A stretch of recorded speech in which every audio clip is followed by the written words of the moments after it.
darahnya menuntut. Nah, roh-roh jahat suka di situ. Nah, tempat seperti itu harus disucikan dengan apa?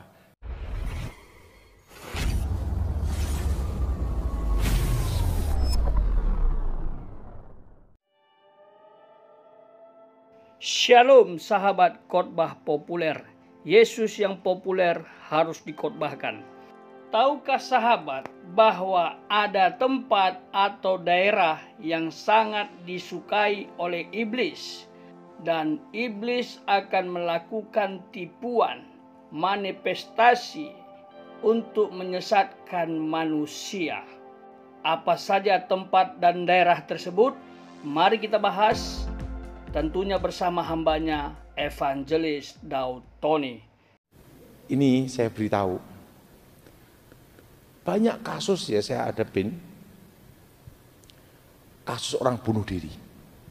Saya di daerah Sidoarjo, ada kasus pembantunya bunuh diri. Kalau ada suara-suara aneh, biasanya itu kasus orang bunuh diri. Tiba-tiba kayak nyuci-nyuci baju, nyuci-nyuci piring. Oh, berarti bunuh diri pembantu. Atau tiba-tiba ada yang nangis, gitu tuh. Kalau satu rumah yang sering ada suara-suara aneh, ketokan pintu, dibuka tidak ada orangnya, atau tiba-tiba laki-laki ngereng, itu pasti dulunya tempat kejadian orang bunuh diri. Apa saudara? Bunuh apa? Nah, darahnya itu menuntut. Rata-rata orang bunuh diri itu posisi stres, depresi. Tidak ada orang bunuh diri posisi ketawa. Mati, tidak ada. Stres, betul? Depresi. Ada yang karena putus cinta, yang disesali bukan pertemuan, bukan perpisahan, tapi pengeluaran ongkos. Kalau tempat kejadian orang bunuh diri, itu pasti ada suara-suara aneh. Apa saudara? Suara-suara apa? Suara-suara macam-macam. Itu orang bunuh diri. Nah, itu harus didoakan, disucikan dengan apa? Darah Yesus. Dengan apa, saudara? Darah Yesus. Ini semua, darah Yesus. Sucikan tempat ini. Tempat terkutuk ini diubah jadi berkat. Darah Yesus hancurkan segala kutuk. Darah Yesus hancurkan mantra. Darah Yesus sucikan. Demi nama Yesus roh-roh jahat keluar. Amin. Nah, tapi kalau selalu ada penampakan bayangan hitam atau baju merah, baju putih, kelebet. Itu rata-rata dulunya adalah tempat kejadian pembunuhan. Darahnya menuntut. Nah, roh-roh jahat suka di situ. Nah, tempat seperti itu harus disucikan dengan apa? Darah Yesus. Jelas? Termasuk tempat kecelakaan mati. Kalau suatu jalan ada kecelakaan mati, duar mati di situ, maka di jalan itu setiap tahun pasti ada yang mati di tempat yang sama dengan titik yang sama. Saya rasa di Surabaya ada saudara? Ada? Nah, titik yang sama, lokasi yang sama. Biasanya sopir itu sering lihat kayak kakek-kakek lewat, anak-anak lewat, menghindar, duar tabrakan di situ. Ingat, mati sebelum waktu, darah menuntut. Darah apa saudara? Menuntut. Nah, biasanya sopir melewat tuh diklakson, dibel dulu. Tin tin, baru lewat. Setan tidak takut klakson. Itu hanya sugesti. Nah, tempat kecelakaan mati atau maut itu ada namanya roh maut. Ada apa saudara? Nah, kalau saudara punya rumah, depan rumahnya ada kasus seperti itu, doakan dengan apa? Darah Yesus. Itu semua. Darah Yesus hancurkan kutuk maut. Darah Yesus hancurkan roh maut. Darah Yesus sucikan tempat ini. Tempat terkutuk ini diubah jadi berkat. Demi nama Tuhan Yesus, segala roh-roh jahat keluar. Amin. Jadi saudara, kalau ada kasus setan, kasus penampakan, kasus orang bunuh diri, kasus kecelakaan, darah menuntut, tempat seperti terkutuk, namanya kutukan darah. Sucikan dengan apa saudara? Darah Yesus.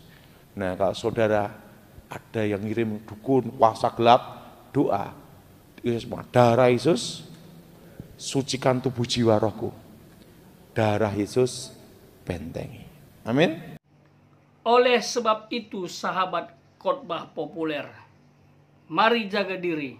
Jangan sampai kita menumpahkan darah orang lain, menyakiti orang lain. Darah yang tertumpah tersebut akan menuntut, berteriak kepada Allah atas ketidakadilan. Ini persis seperti peristiwa dalam Alkitab. Habel yang dibunuh kakak kandungnya sendiri, yaitu Kain. Karena iri hati kepada adiknya, akhirnya dia membunuh adiknya. Bahaya. Darah Habel berteriak kepada Allah menuntut ketidakadilan. Jadi ini adalah salah satu bukti bahwa darah itu bisa menuntut kepada Allah, apalagi disebabkan oleh ketidakadilan. Alkitab juga mencatat bahwa kita tidak boleh membunuh. Tercatat dalam kitab Keluaran pasal 20 menjadi salah satu dari 10 hukum Taurat yang diberikan Allah kepada Musa. Jadi betapa pentingnya nyawa di hadapan Tuhan. Karena Allah yang empunya, Allah yang memberikan nyawa kepada seseorang, diberikan kesempatan untuk hidup di muka bumi. Tiba-tiba orang lain yang mengambilnya. Itu namanya nggak sopan, nggak menghargai yang empunya nyawa tersebut. Kalau kita diberikan nyawa oleh Tuhan, hidup di muka bumi, kita harus manfaatkan, kita harus hargai. Makanya selalulah bersyukur, sudah diberkati Tuhan, dilindungi Tuhan, dipanjangkan lagi umur kita. Kalau tidak mengucap syukur itu kan namanya tidak tahu diri, ciptaan yang egois. Apalagi sampai mengakhiri hidup sendiri. Sebesar apapun masalah yang sahabat hadapi atau kita hadapi, jangan pernah lakukan hal sebodoh itu. Berpikir pun jangan, karena tindakan yang mengakhiri hidup sendiri itu sama dengan pembunuhan. Hanya bedanya membunuh diri sendiri. Ini mirip seperti Yudas Iskariot, karena merasa bersalah yang sangat ekstrim, telah menjual Kristus, membohongi Kristus, mengkhianati Kristus.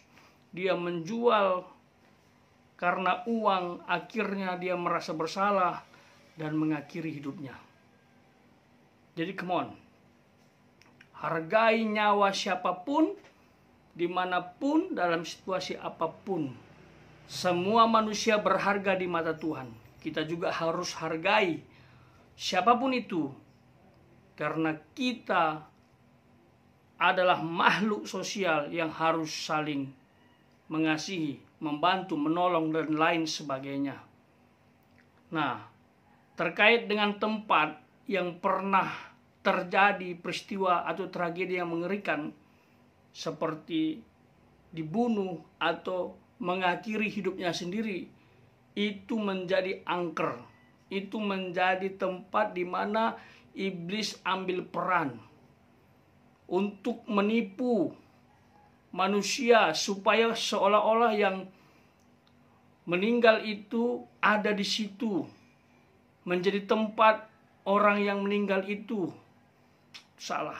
Itu budaya leluhur yang diwariskan secara turun-temurun, tapi itu salah, sesat. Orang yang sudah meninggal itu langsung kekekalan, diperhadapkan ke satu tempat yang kita sebut adalah alam penantian. Yang percaya kepada Tuhan masuk ke Firdaus, yang tidak percaya ke Hades. Jadi itu yang benar. Tidak sempat gentayangan begitu atau menemui sanak saudaranya. Itu pemahaman tidak alkitabiah. Ya. Nah, tanah yang pernah terjadi tragedi yang mengerikan itu terdampak kepada orang yang tinggal di situ.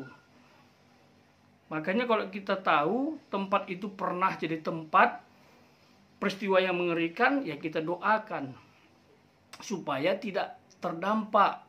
Kita tidak mengalami hal-hal yang bersifat mistis. Doakan dengan doa darah Yesus. Kenapa? Di tempat tersebut ada darah yang menuntut. Dan mengapa harus berdoa dengan darah Yesus? Dan ini mengandung kuasa mengarah kepada makna penebusan Kristus disalib. Karena darah yang menuntut hanya bisa didamaikan oleh darah yang suci, yaitu hanya darah Yesus yang tercurah di salib. Ini peperangan teritorial. Karena tempat yang terjadi tragedi yang mengerikan tadi, hawanya panas. Jadi harus kita doakan. Berperang secara spiritual. Dan pasti kita menang. Karena Allah sejatinya yang berperang ganti kita. Sahabat harus percaya, kita semua harus percaya. Katakan amin buat sahabat yang setuju, sepaham dengan saya, bahwa nama Yesus, darah Yesus berkuasa menghancurkan iblis dan menutup bungkus kita dengan kuasanya.